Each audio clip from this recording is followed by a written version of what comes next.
예배를 드리도록 하겠습니다. 기도하겠습니다. 우리의 삶을 주관하시고 인도해 주시는 하나님, 오늘도 주님 앞에 모여서 예배 드릴 수 있도록 은혜 주심을 감사합니다. 우리 예배 가운데 주님 임재하시고 주의 보혈로 덮어 주옵소서. 하나님만이 영광 받으시고 하나님만이 영광 받으시고 높임 받는 예배가 되게 하옵소서. 우리를 대신하여 십자가에서 죽으심으로 죄와 저주에서 구원하시고 하나님의 자녀가 되게 하시고 하나님의 생명의 은혜를 누리게 하신 하나님, 날마다 주님의 은혜 속에 살아가는 우리가 되게 하옵소서. 우리를 붙들고 역사하는 어둠의 세력을 결박하여 물리쳐 주시고 모든 환난과 재난과 사고와 병마로부터 저희를 지켜 주시옵소서.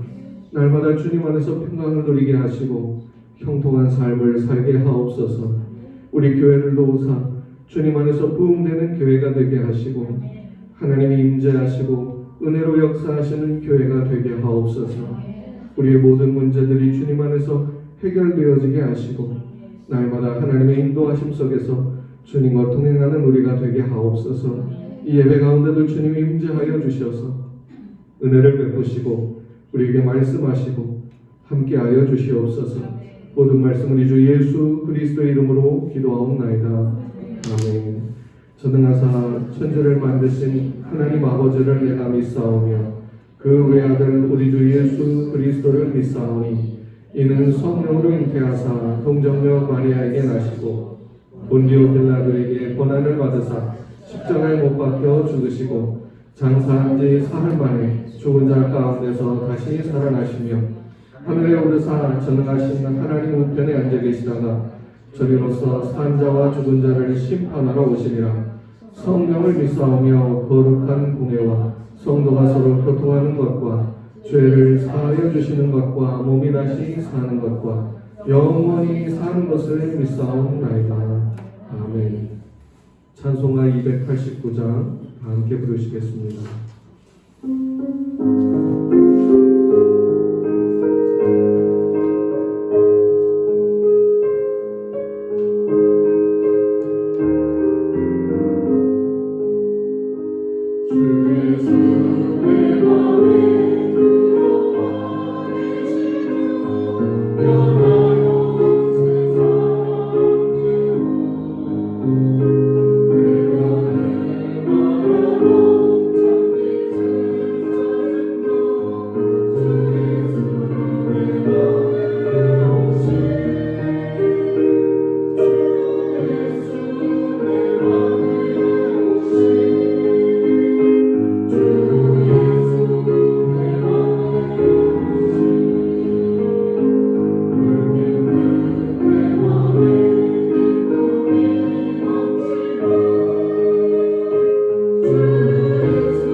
함께 기도하시겠습니다. 영원히 찬양을 받으실 하늘에 계신 우리들의 아버지 하나님, 주님 앞에 경배와 찬양을 드립니다. 우리들의 찬양을 받아 주시옵소서. 우리들의 모든 죄와 허물을 주님의 보혈로 씻어 주시고 성령께서 임재하시고 역사해 주옵소서. 오늘도 우리에게 구원과 치유와 회복과 능력과 기적과 영광으로 충만케 하옵소서. 예수님의 이름으로 기도드립니다. 아멘. 자리에 앉아주시기를 바랍니다. 오늘 우리에게 주시는 하나님의 말씀은 사사기 17장 1절부터 13절까지입니다. 사사기 17장 1절부터 13절까지입니다.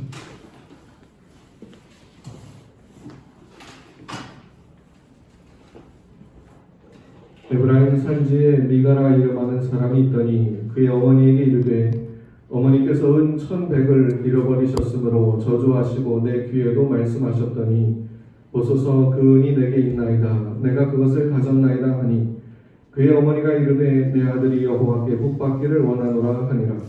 미가가 은 1,100을 그의 어머니에게 도로 주매 그의 어머니가 이르되 내가 내 아들을 위하여 한 신상을 새기며 한 신상을 부어 만들기 위해 내 손에서 이 은을 여호와께 거룩히 드리노라. 그러므로 내가 이제 이 은을 내게 도로 주리라. 미가가 그 은을 그의 어머니에게 도로 주었으므로 어머니가 그 은 200을 가져다 은장색에게 주어 한 신상을 새기고 한 신상을 부어 만들었더니 그 신상이 미가의 집에 있더라. 그 사람 미가에게 신당이 있으므로 그가 에봇과 드라빔을 만들고 한 아들을 세워 그의 제사장으로 삼았더라. 그때에는 이스라엘의 왕이 없었으므로 사람마다 자기 소견에 오른 대로 행하였더라. 유다 가족에 속한 유다 베들레헴에 한 청년이 있었으니 그는 레위인으로서 거기서 거류하였더라. 그 사람이 거주할 곳을 찾고자 하여 그 성읍 유다 베들레헴을 떠나가다가 에브라임 산지로 가서 미가의 집에 이르매 미가가 그에게 묻되 너는 어디서부터 오느냐 하니 그가 이르되 나는 유다 베들레헴의 레위인으로서 거류할 곳을 찾으러 가노라 하는지라. 미가가 그에게 이르되 네가 나와 함께 거주하며 나를 위하여 아버지와 제사장이 되라. 내가 해마다 은 10과 의복 1벌과 먹을 것을 주리라 하므로 그 레위인이 들어갔더라. 그 레위인이 그 사람과 함께 거주하기를 만족하게 생각하였으니 이는 그 청년이 미가의 아들 중 하나같이 됨이라. 미가가 그 레위인을 거룩하게 구별하며 그 청년이 미가의 제사장이 되어 그 집에 있었더라. 이에 미가가 이르되 레위인이 내 제사장이 되었으니 이제 여호와께서 내게 복을 주실 줄을 아노라 하니라. 아멘. 오늘은 우리 삶을 흔드시는 하나님의 은혜라는 제목으로 말씀을 증거하겠습니다. 오늘도 예배에 참여하신 모든 분들에게 하나님의 은혜가 함께 하시기를 축복합니다. 옆에 있는 분들과 인사하면 좋겠습니다. 잡으셨습니다. 한 번 더 인사하겠습니다. 하나님께서 보호해 주십니다. 감사합니다. 사람들은 누구나 안정되고 평안한 삶을 살기 원하지요. 자기 삶이 어느 정도 안정이 돼서 특별한 일이 없는 이상, 특별한 사고가 나지 않는 이상 별 걱정 없이 살게 되었을 때 그렇게 살게 된 사람들은 누구도 자기 삶이 막 이리저리 흔들리는 것을 원하지는 않을 겁니다. 앞으로 좋은 일이 있을 거다. 이렇게만 살면 뭐 큰 문제는 없을 거다. 내 삶에서도 경제적인 면에서도 사회적인 면에서도 또 신앙적인 면에서도 내가 어느 정도 해왔고 지금도 하고 있고 그렇기 때문에 앞으로 괜찮을 거야 라고 생각이 될 때 만약에 우리 삶을 누군가가 와서 막 흔들어 버린다고 한다면 우리 삶을 흔드는 그 사람에 대해서 막 큰 분노를 느끼게 될 겁니다. 그런데 만약 하나님이 우리 삶을 흔드신다면 어떠시겠습니까? 잘 살고 있는 삶인데 그냥 괜찮게 살아가는 삶인데 하나님이 와서 자꾸 흔들려고 하신다면 여기서 흔든다고 하는 것은 망가뜨리고 부수는 게 아니에요. 잘 지내고 잘 살고 잘 먹고 하는 일도 잘 되어져 가는데 갑자기 내 마음에 말할 수 없는 두려움이 들어온다든지 아니면 갑자기 문제가 되지 않을 것이 문제가 되기 시작한다든지 그래서 이게 지금 맞나? 이렇게 살아가는 것이 괜찮은 건가? 이렇게 지금 내가 제대로 하고 있는 건가? 내가 지금 괜히 사서 고생하고 있는 게 아닐까? 라고 하는 회의, 의심, 두려움, 불안함 이것들을 하나님이 주실 때 하나님께 기도하고 간구하는데도 없어지지 않고 오히려 더 커져갈 때 하나님은 물론 우리에게 은혜를 주시고 우리를 안정되게 하시고 평안하게 하시고 평강을 주시는 분이시지요. 그런데 하나님은 또한 흔드시는 분입니다. 흔든다고 하는 것이 무엇인지 오늘 말씀을 통해서 한번 보고 그리고 하나님 안에서 우리가 누려야 될 은혜가 무엇인지 깨닫는 시간이 되었으면 좋겠습니다. 오늘 본문을 보면 사사기는요 1장부터 16장까지는 이스라엘에 하나님께서 사사를 보내셔서 그 백성이 하나님을 믿고 있다가 떠났다가 사사를 통해 다시 돌아왔다가 사사가 죽으면 다시 떠났다가 힘들었다가 다시 돌아오고 이 이야기가 계속 반복이 돼요. 그래서 사사에 대한 이야기들이 누가 사사고 이렇게 소개가 되죠. 그런데 17장부터는요 사사가 나오지 않아요. 이 사람이 사사로 세워졌더라 이렇게 나오지 않고 그냥 그 시대를 살았던 사람들의 이야기를 그냥 들려줘요. 오늘 우리가 보는 것처럼 미가라고 하는 사람을 중심으로 이제 이야기가 17장, 18장 두 장에 걸쳐서 나오는데 이 이야기를 17장, 18장을 이렇게 읽고 있으면 이 사람이 사사라는 거야. 이 사람이 제대로 살았다는 거야. 뭐 어떤 교훈을 찾아야 되고 어떤 유익을 찾고 어떠한 말씀을 여기서 발견할 수 있을지 잘 발견하기가 어려워요. 이 사람이 주인공인 것도 아니고 그렇다고 이 사람에게서 무언가를 배울 수 있는 것이 있는 것도 아니지요. 그냥 미가라는 사람이 그 옛날 어떤 시대를 이렇게 살았다. 그냥 그거를 보여주고 있을 뿐입니다. 왜 하나님이 이 사람의 이야기, 쓸데없는 이야기를 왜 우리에게 들려주실까? 하나님께서 미가라고 하는 사람의 이야기를 우리로 하여금 지금 다 보게 하잖아요. 모든 사람들이, 모든 기독교인들이, 아니 기독교인이 아니어도 성경을 읽는 사람들이 다 이 미가의 이야기를 읽게 하고 계세요. 왜 그럴까요? 이들의 삶을 고발하기 위해서입니다. 우리가 뉴스를 보면요, 뉴스 앵커 아나운서가 어떤 범죄 사실이나 사건들을 이러이러한 A라고 하는 사람이 있는데, 아무개라고 하는 사람이 있는데 이 사람이 이렇게 해서 이러이러해서 자초지종을 설명하면서 이런 범죄를 저질렀습니다. 그래서 이렇게 체포됐고 이렇게 됐습니다. 이런 이야기를 이야기하는 것처럼 이 성경을 통해서 하나님은 우리에게 미가라고 하는 사람, 사사시대에 이런 사람이 이렇게 살았다라고 하면서 그의 삶을 여과 없이 보여주고 있습니다. 우리에게 하나님이 무엇을 고발하려 하실까? 이 미가라고 하는 사람은 에브라임 지파에 속한 사람이었습니다. 에브라임 지파는 전에 기도원을 이야기할 때도 입다를 이야기할 때도 에브라임 지파가 등장했어요. 기도원이 전쟁에서 승리하고 돌아왔을 때, 입다가 전쟁에서 승리하고 돌아왔을 때 에브라임 지파 사람들이 와서 시비를 걸었죠. 왜 우리 안 데리고 가고 너 혼자 싸웠냐고 시비를 걸고 입다에게는 와서 너희 가족을 다 불태워 죽이겠다고 협박까지 했던 지파가 에브라임 지파였습니다. 하나님의 뜻을 전혀 따르지 않았는데 이 에브라임 지파에 속해 있는 사람인 미가 어떻게 살았는가? 그의 지파, 그는 똑같이 하나님의 뜻을 쫓아 행했던 사람들을 가서 반대했는데 자기는 자기 삶을 어떻게 생각하느냐? 오늘 우리가 보는 거에서 이 사람이 어떻게 자기 삶을 생각했는지 그대로 드러나지. 이 미가는요 그렇게 착한 사람은 아니었던 것 같아요. 이 미가는 어느 날 자기 어머니에게서 돈을 훔쳤습니다. 은 1,100이나 되는 많은 양의 돈을 어머니에게서 훔쳤어요. 근데 어머니는 그 도둑놈이 누군지 몰라요. 그래서 그 어머니는 어느 날 보니까 돈이 없어졌으니까 돈을 훔쳐간 사람을 막 얼마나 욕을 하고 저주했는지 몰라요. 근데 어머니가 막 그 돈 훔쳐간 사람을 막 저주하고 욕하는 모습을 아들이 들으니까 좀 찔렸던 것 같아요. 그래서 어머니, 제가 이 돈이 여기 있네요 하면서 자기가 훔쳤다고 차마 말을 못하고 자기가 있는 걸 갖다 주지. 어머니가 그 돈이 어디서 났는지 모르겠습니까? 자기 돈 훔쳐간 거 알겠죠. 그런데요, 이 어머니가 뭐라고 하냐면 화를 내지 않고 내 아들아 참 기특하다. 너 참 정직하구나. 아, 네가 이렇게 정직하니 하나님이 너에게 복을 줄 거야. 내가 이 일을 솔직하게 나한테 얘기했으니 하나님이 너에게 반드시 복을 줄 거야. 그러니까 우리가 이 돈으로 신상을 만들자. 하나의 신상을 만들어서 그걸 잘 모으시면 하나님이 우리에게 큰 복을 주실 거야. 그렇게 해서 그 어머니에게 이 아들을 돈을 갖다 주니까 그 어머니가 다시 돈을 주면서 가서 우상을 만들어라. 그래서 드라빔이라고 하는 걸 만들지요.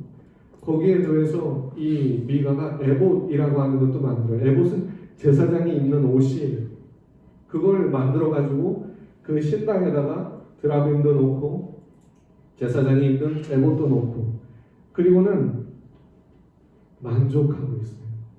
아, 우리가 이렇게 신상을 만들고 에봇도 만들어서 신당에 모셨으니 하나님이 우리에게 복을 주실 거예요. 하나님이 우리에게 이제부터 앞으로 은혜를 주실 거야. 막 기뻐하는 모습 머릿속으로 그려지지요. 이렇게 기뻐하는 그 사람들의 모습, 자기 집 어딘가에다 신당을 제일 좋은 곳에다 마련해 놨겠죠. 이렇게 지내고 있는 이 미가의 집에 한 레위 청년이 찾아와요.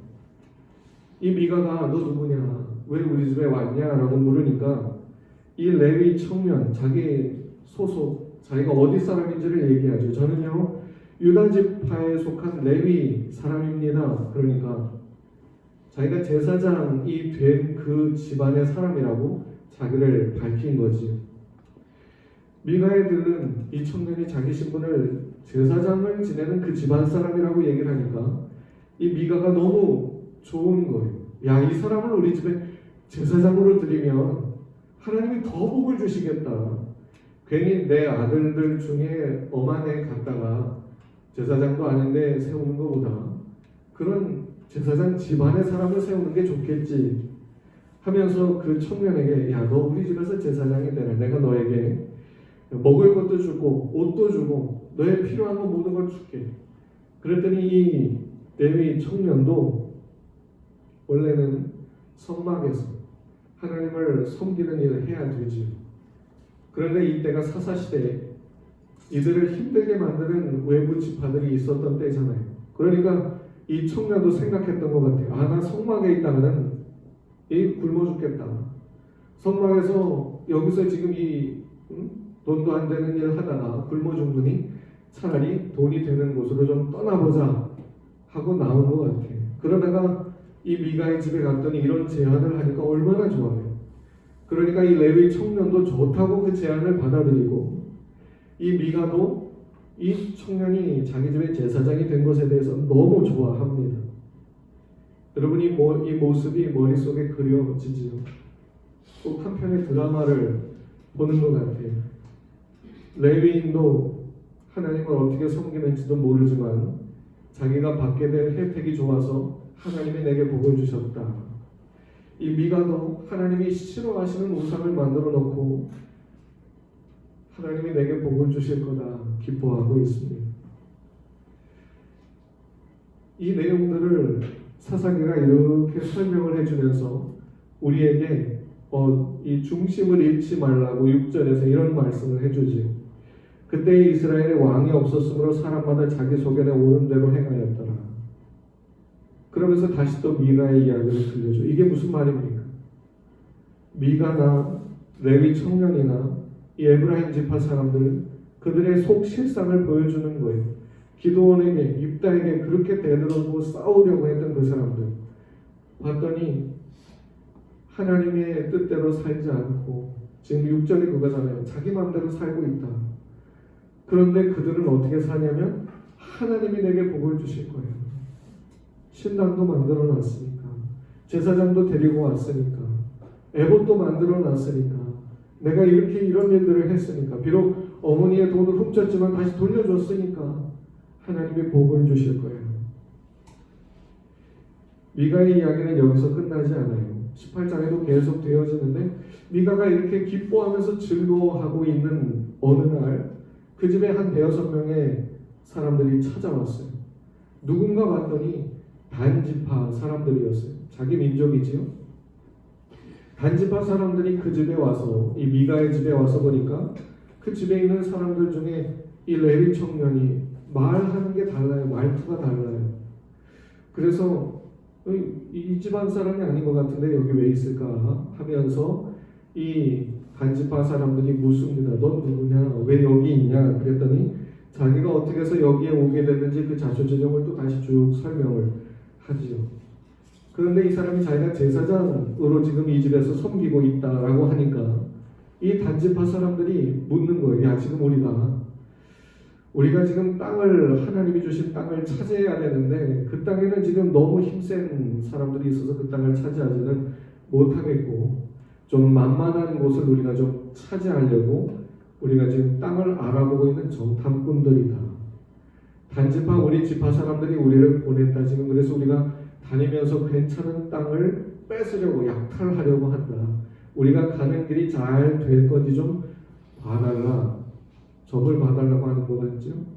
그러니까 이 레위 지파, 이 레위 청년이 진짜 하나님이 그 말씀을 주신 건지, 하나님에게서 말씀을 들은 건지 알 수는 없지만 좋게 얘기해줘요.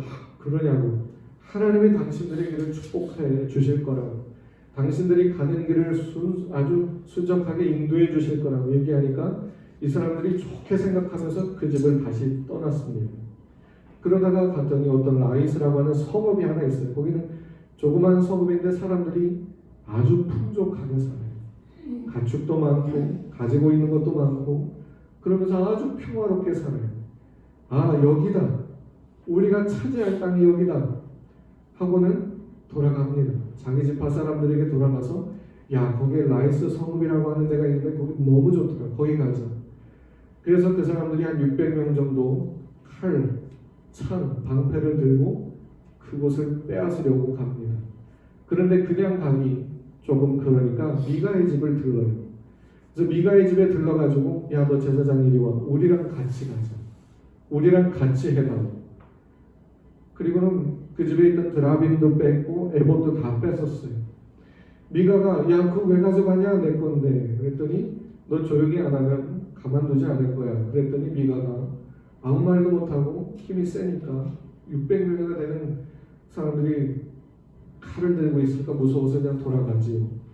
그리고는 그들이 이 제사장, 이 레위 청년과 드라빔 에봇을 가지고 그 라이스 성읍을 완전 도륙합니다. 다 죽였어요. 그리고는 그 성읍을 단이라고 이름을 바꾸고 거기에서 행복하게 살았다. 이게 사사기 17장 18장의 이야기예요. 이들의 이야기를 읽고 있으면 이들이 잘하고 있는 건지 잘못하고 있는 건지 대번에 파악이 되지요. 이걸 우리에게 읽게 하는 이유가 뭘까요? 사사기의 이 내용들을 통해서 하나님이 우리에게 보여주고 알게 하고자 하시는 것은 하나님을 잘 섬기며 하나님께 은혜 받고 복 받고 잘 살 거라고 생각하지만 실제로는 그렇지 않은 사람들의 모습을 드러내고, 이런 모습을 보면서 우리를 흔드시는 것 같죠. 우리랑 수천 년의 차이가 있는 이야기지만 우리에게 하시는 말씀은 똑같아요. 너희들의 삶은 다르니? 너희들의 삶은 다르니? 이렇게 묻는 것 같지 않습니까? 세상살이에 세상에서 잘 될 거야, 세상에서 복 받을 거야, 세상에서 이렇게 될 거야 라고 거기에 취해서 살아가는 사람들을 뒤흔들면서 지금 너가 제대로 살고 있는 거니? 이 이야기를 봐라. 성경에 있는 이 미가의 이야기를 봐라. 이 사람은 이렇게 살았는데 이 사람의 삶이 어떻게 되었을 것 같으니 하나님은요, 이 세상에 마음이 달라붙어 가는 사람들을 뒤흔드시는 분이십니다. 평안해져 가고 안일해져 가고 거기서 태만해져 가는 우리를 붙잡고 흔드시는 분이 하나님이세요. 물론 하나님은 우리에게 평안을 주세요. 물론 하나님은 우리에게 평강을 주세요. 그런데 우리의 마음이 이 세상에 점점 고착되어져 갈 때 우리를 흔들기 시작하시죠. 우리를 흔드시는 이유는, 흔드시는 모습은 여러 가지이겠지만 하나님께서 우리를 흔드시는 이유는 하나님을 사랑하게 하기 위해서, 하나님을 사모하게 하기 위해서 그렇게 하시는 겁니다. 하나님은요, 우리가 천국에 이를 때까지 우리를 흔드시는 이 일을 멈추지 않으실 겁니다. 하나님은요, 타성과 안일에 젖어가는 사람들을 그냥 놔두지 않아요. 그냥 놔두면 어떨까요? 히브리서 12장 6절부터 8절의 말씀을 한번 읽어보면 이렇습니다. 주께서 그 사랑하시는 자를 징계하시고 그가 받아들이시는 아들마다 채찍질하시니라 하였으니 너희가 참음은 징계를 받기 위함이라. 하나님이 아들과 같이 너희를 대우하시나니 어찌 아버지가 징계하지 않는 아들이 있으리요. 징계는 다 받는 것이거늘 너희에게 없으면 사생자요 친아들이 아니니라. 이게 무슨 말입니까? 하나님은요, 그의 사랑하는 자녀들을 그냥 놔두지 않는다는 거지. 하나님에게서 멀리 가고 하나님과 멀어지고 하나님을 잊어가고 하나님보다 더 중요한 것을 찾아가는 그들의 모습, 하나님이 절대로 그냥 두지 않으신다는 겁니다. 그런 점에서 우리의 삶이 전혀 흔들리지 않을 때 우리는 그것을 하나님이 우리에게 복 주신다라고 생각할 수 있지만 꼭 그렇지 않을 수도 있습니다. 동의가 되시나요? 편안한 삶, 누구도 흔들 수 없는 삶, 흔들리지 않는 평안함, 그런 삶을 우리는 다 원하지만, 그래서 그렇게 살면 하나님이 은혜 주셨다라고 말하지만 그렇게 평생을 무조건 사는 것이 다 하나님의 은혜냐? 아닐 수도 있다. 하나님이 놓으셨기 때문에 그럴 수도 있다라는 겁니다. 여러분, 살면서 우리 마음이 흔들릴 때가 있어요. 삶이 흔들릴 때가 있어요. 그래서 그 가운데서 내가 지금 어떻게 살고 있나를 생각하게 될 때가 있어요. 이것은 하나님의 은혜입니다. 비록 그것이 하나님께 대한 의심이어도 좋습니다. 성경에 보면요, 아삽이라고 하는 사람이 있어요. 시편 73편에 보면 이 아삽도 엄청나게 흔들렸어요. 시편 73편 1절부터 16절까지를 표준 세번역 성경으로 좀 읽어드리면 이렇습니다. 하나님은 마음이 정직한 사람과 마음이 정결한 사람에게 손을 베푸시는 분이건만 나는 그 확신을 잃고 넘어질 뻔했구나. 그 믿음을 버리고 미끄러질 뻔했구나. 그것은 내가 거만한 자를 시심하고 악인들이 누리는 평안을 부러워했기 때문이다. 그들은 죽을 때에도 고통이 없으며 몸은 멀쩡하고 윤기까지 흐른다. 사람들이 흔히들 당하는 그런 고통이 그들에게는 없으며 사람들이 의뢰 당하는 재앙도 그들에게는 아예 가까이 가지 않는다. 오만은 그들의 먹거리요 폭력은 그들의 나들이 옷이다. 그들은 피둥피둥 살이 쪄서 거만하게 눈을 치켜뜨고 다니며 마음에는 헛된 상상이 가득하며 언제나 남을 비웃으며 악의의 찬말을 쏘아붙이고 거만한 모습으로 포근하기를 즐긴다. 입으로는 하늘을 비방하고 혀로는 땅을 휩쓸고 다닌다. 하나님의 백성마저도 그들에게 홀려서 물을 들이키듯 그들이 하는 말을 그대로 받아들여 덩달아 말한다. 하나님인들 어떻게 알 수 있으랴? 가장 높으신 분이라고 무엇이든 다 알 수가 있으랴 하고 말한다. 그런데 놀랍게도 그들은 모두가 악인인데도 신세가 언제나 편하고 제사는 들어만 가는구나. 이렇다면 내가 깨끗한 마음으로 살아온 것과 내 손으로 죄를 짓지 않고 깨끗하게 살아온 것이 허사라는 말인가? 하나님 주님께서는 온종일 나를 괴롭히셨으며 아침마다 나를 벌하셨습니다. 나도 그들처럼 살아야지 하고 말했다면 나는 주님의 자녀들을 배신하는 일을 하였을 것입니다. 내가 이 얽힌 문제를 풀어보려고 깊이 생각해 보았으나 그것은 내가 풀기에는 너무나 어려운 문제였습니다. 이 아삽이라고 하는 사람은 성전에서 하나님을 찬양하는 일을 하는 사람이었어요. 그냥 그렇게 쭉 살았어요. 항상 하던 일. 그래서 잘 될 거라고 생각했어요. 잘 살고 복을 받고, 물론 하나님이 보실 때는 부족한 부분들이 있었겠지. 하나님이 흔들기 시작합니다. 어느 날 여느 때처럼 똑같이 성전에서 찬송을 하고 나오는데 사람들이 사는 모습이 눈에 들어오기 시작해. 자기가 쭉 생각하면서 봤더니 그 사람들의 삶이 너무 잘 살아요.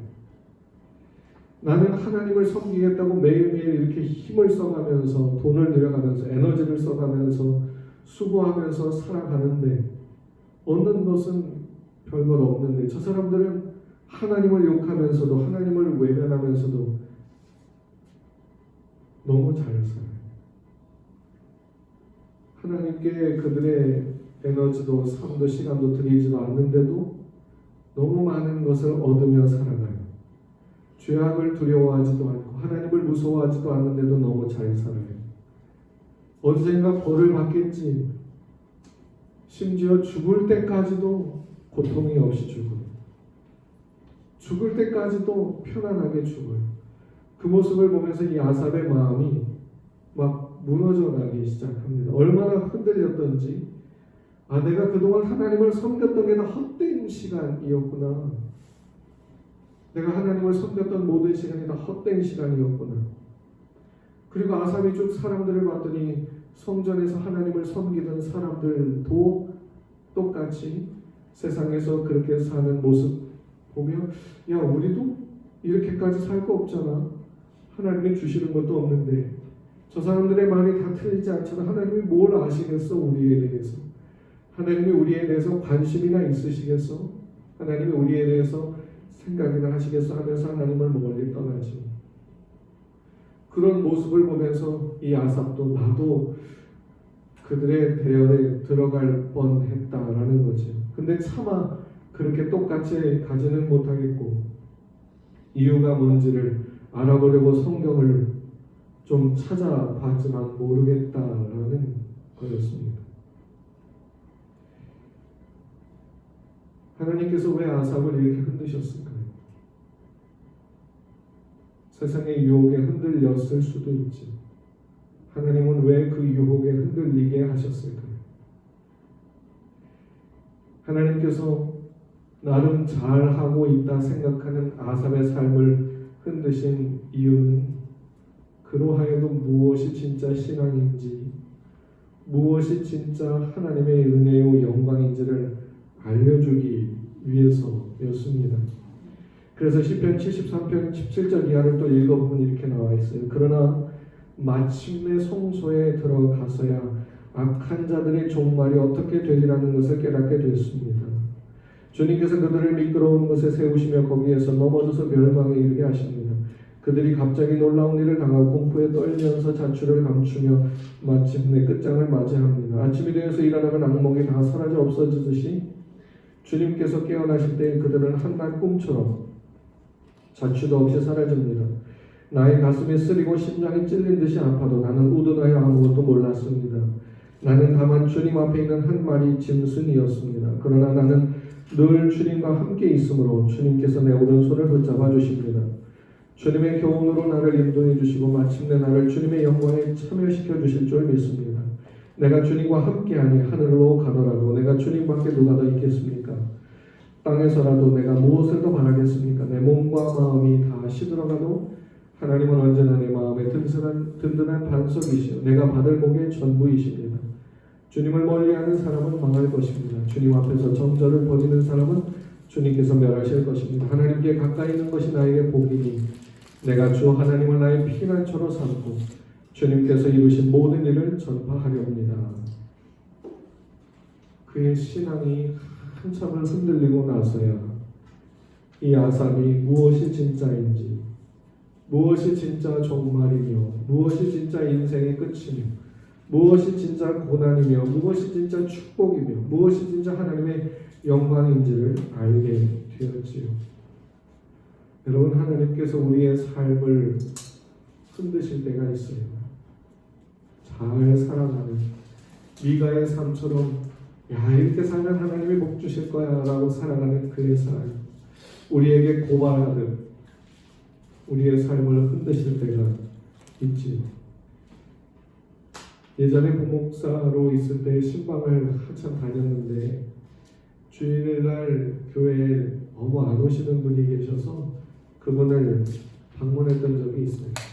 아파트도 굉장히 크고 좋은 아파트였는데 그분 찾아갔는데 전화하고 가도 만날 수가 없었어요. 그러다가 한번 딱 이렇게 마주쳐서 만나게 됐는데 그분 어떻게 지내시냐, 만나기 너무 힘들다, 뭐 별일 없으시냐 그렇게 물었더니 그분이 아무 문제가 없다는 거예요. 하는 일도 다 잘 돼서, 그리고 남편이 또 자기가 하는 일도 다 잘 되고, 자녀들도 공부를 잘하고 하는 그런 일들도 다 잘하고 있고, 집에 아무런 문제가 없대요. 아무런 문제가 없고 너무 잘 살고 있어서 문제가 생길까봐 걱정이지 그거 말고는 아무것도 없다. 근데 아무 문제도 없다고 하니까 뭐라고 얘기를 해줄 수가 없는 거예요. 문제가 생기면 교회 오세요, 기도하세요, 하나님이 도와주시면 하나님이 은혜 주실 거예요 라고 이야기할 수 있는데, 뭐라고 얘기는 해드려야 되겠는데 할 말이 없어요. 잘 살고 계시다니까. 오히려 문제는 저한테도 있었지. 이게 뭐가 문제일까?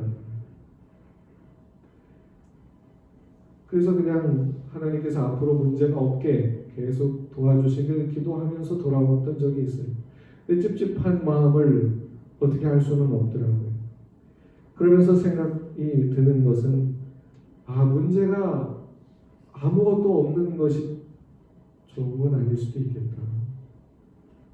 하나님 앞에 예배드리러 오지 않고 하나님을 섬기지 않고 하나님과 점점 멀어져 가는 그의 삶, 하나님께 복받은 삶이 아닐 수도 있겠다. 그런 마음이 들었습니다. 하나님을 잃어버린 삶, 하나님을 멀리해 가는 삶을 사는 이들에게 하나님은 사사기 17장 18장의 내용을 통해서 그 삶을 고발하고 있습니다. 이것을 우리에게 보여주시면서 우리를 흔들려 하시지. 여러분, 흔들리는 거 꼭 나쁜 것만은 아닙니다. 하나님께 기도하고 간구해도 흔들릴 때가 있어요. 마음이 흔들리고 삶이 흔들릴 때. 왜 흔드실까요? 왜 하나님이 우리를 흔들리도록 내버려 두실까요? 우리의 마음이 주님께로 온전히 향하도록 하시기 위함이 아니겠습니까? 온전한 신앙생활로 나아오도록, 하나님이 예비하신 그 축복으로 나아오도록, 하나님의 이러한 흔드심은 우리를 망하게 하려는 것이 아니라 하나님 안에서 복을 받게 하려는 은혜인 줄로 믿습니다. 고린도후서 7장 11절에서 사도 바울이 이렇게 말해요. 보라, 하나님의 뜻대로 하게 된 이 근심이 너희로 얼마나 간절하게 하며 얼마나 변증하게 하며 얼마나 분하게 하며 얼마나 두렵게 하며 얼마나 사모하게 하며 얼마나 열심 있게 하며 얼마나 벌하게 하였는가. 너희가 그 일에 대하여 일체 너희 자신의 깨끗함을 나타내었느니라. 그래서 사도 바울이 말하는 근심, 하나님의 뜻대로 하게 된 근심, 이 말이 무슨 말이에요? 하나님은 그 근심을 없앨 마음이 없으시다는 거지. 왜요? 하나님의 뜻대로 하게 만드신 근심이니까. 흔들린 거지. 그래서 하나님 앞에서 내가 얼마나 막 내 삶을 변증하며 하나님께 안 했는지 하나님 앞에 막 분노하기도 하고요, 하나님 앞에서 두려워하기도 하고요, 사모하며 열심히 있게 하며 그런데 이렇게 되어지면서 하나님 안에서 무슨 일이 벌어졌냐면 너희가 그 일에 대하여 일체 너희 자신의 깨끗함을 나타내게 됐다. 그런 모습으로 그런 마음으로 하나님 앞에 나오면서 하나님께서 보시기에 깨끗한 모습으로 정결한 모습으로 나오게 된 것이다라는 거지요. 여기서 말하는 근심이라고 하는 것은 헬라어로 루페라고 하는 말인데 몸과 마음의 고통, 슬픔, 애통, 감정의 무게를 그대로 다 느끼는 것을 의미합니다. 하나님이 우리를 흔드실 때 왜 그러시는가?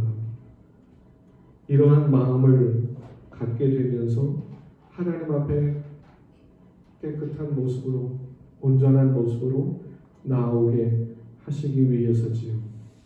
그렇기 때문에 하나님이 우리를 흔드시는 것은 하나님의 은혜요, 하나님의 관심이고 하나님이 우리를 놓고 계시지 아니하시다는 증거고 하나님이 우리를 붙들고 계시다는 확실한 증거가 됩니다. 우리는 흔들리는 것이 문제가 아니라 흔들릴 때 어떻게 하는가 그것에 힘을 쏟아야 됩니다. 사사시대의 사람들은요 그들의 삶이 흔들릴 때 이 미가도 그 단지파 사람들이 와서 흔들렸잖아요. 다 그 모든 걸 빼앗아갔잖아요. 그럼 어떻게 해야 됐을까요?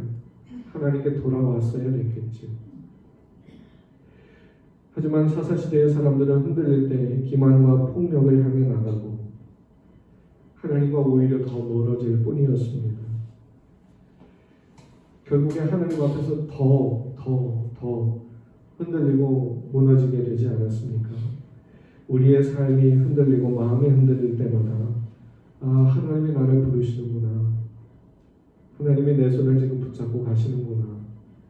하나님이 지금 나를 붙들고 계시는구나. 이것을 확신하시고 주님께로 더 가까이 나아가는 성도들이 되셔야 합니다.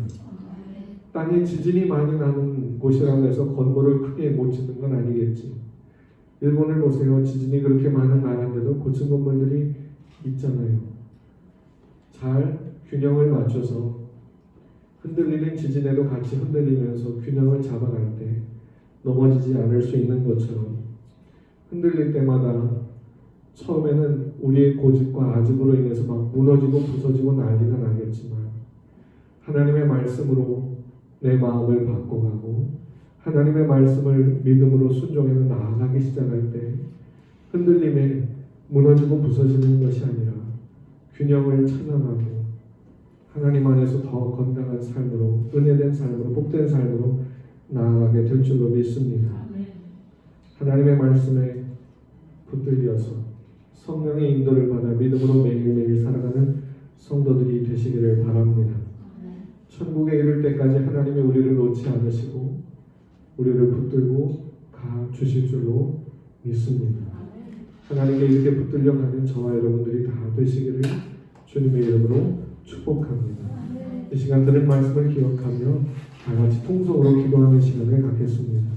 사랑과 충만하신 우리 아버지 하나님, 오늘도 주님 앞에 나와 예배드리며 말씀을 듣게 해주심을 감사합니다. 하나님, 우리의 삶도 미가의 삶과 마찬가지로 하나님과 멀어지는데도 하나님의 뜻을 쫓아 온전히 살지 못하는데도 만족하며 평안을 누리며 세상에 더 마음을 빼앗겨 살아갈 때도 있습니다. 이런 우리를 흔들어서 다시 하나님 앞에 돌아오게 하시며 다시 하나님을 사모하게 하시며 다시 하나님을 의지하게 하시며 다시 하나님을 온전히 바라보며 살아갈 수 있도록 도와주시는 주님 감사합니다. 아버지 하나님, 우리의 삶을 흔들리고 아버지 하나님 사정없이 흔들릴 때마다 하나님을 원망하며 하나님을 대적하지 않게 하시고 하나님께서 우리를 붙들고 주님께로 더 가까이 오게 하시는 하나님의 사랑의 관심임을 알고 주님께로 날마다 더 가까이 나아가는 우리의 삶이 되게 하여 주시옵소서. 주님께서 우리를 붙잡아 주신 줄로 믿습니다.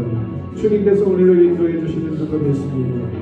하나님이 우리를 붙들고 계시기에 하나님께서 우리를 흔드신다 하여도 결코 넘어지지 않고 결코 쓰러지지 않고 하나님 앞에 혼자는 자로 세워져 가게 될 줄로 믿습니다. 하나님 인도해 주시옵소서. 날마다 역사해 주시옵소서.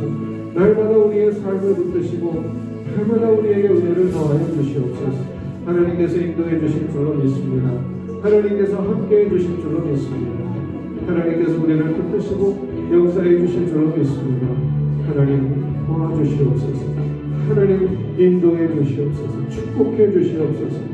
하나님께서 말할 수 없는 축복으로 더 함께하사 주님 안에서 견고하여 흔들리지 않는 세상의 유혹에 흔들리지 않는 믿음의 성도들이 되게 하옵소서. 주님 인도하시고 붙잡아 주시옵소서. 역사하여 주시옵소서. 하나님 주님께서 우리를 붙드시는 줄로 믿습니다. 날마다 우리 마음이 주님께로 더 가까이 주님께로 더 가까이 주님께로 더 가까이 나아갈 수 있도록 도와주시옵소서. 주님께서 축복해 주시는 예수님과 역사해 주시는 예수님과 영광받아 주시옵소서. 사랑하는 하나님 아버지, 우리의 삶을 붙드시고 놓지 않으시고 이끌어가 주심을 믿습니다.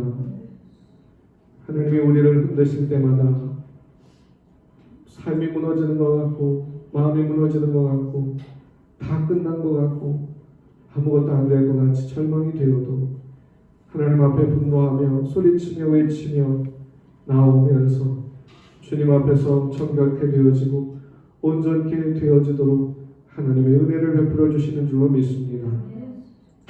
주님이 흔드실 때마다 우리 마음이 무너지고 힘들 때마다 더 주님께 가까이 나아가는 우리의 삶이 되게 하옵소서. 더 주님을 사랑하고 더 주님을 믿고 더 주님을 신뢰하는 우리가 되게 하여 주시옵소서. 이 세상을 사랑하지 않고 천국을 사랑하며 주님을 사랑하며 사는 삶이 되어지도록 주님께서 우리를 가지 놓지 않고 이끌어가 주실 줄로 믿습니다. 하나님 아버지, 주님께서 우리를 붙들고 끝까지 이끌어 주셔서 세상 어떤 것에도 이제 흔들리지 않고 주님만 바라보는 성도들 다 되게 하옵소서. 주님 안에서만 온전히 살아가는 우리의 신앙이 되도록 붙잡아 주시고 축복해 주시옵소서. 이 한 주간도 주님께서 우리를 붙드시고 매일매일의 삶 가운데 인도하여 주셔서 주님께로 더 가까이 나아가는 우리의 삶이 되도록 도와주시옵소서. 우리에게 풍성한 은혜를 베풀어 주시는 주님을 믿사오며 모든 말씀 예수님 이름으로 기도하옵나이다.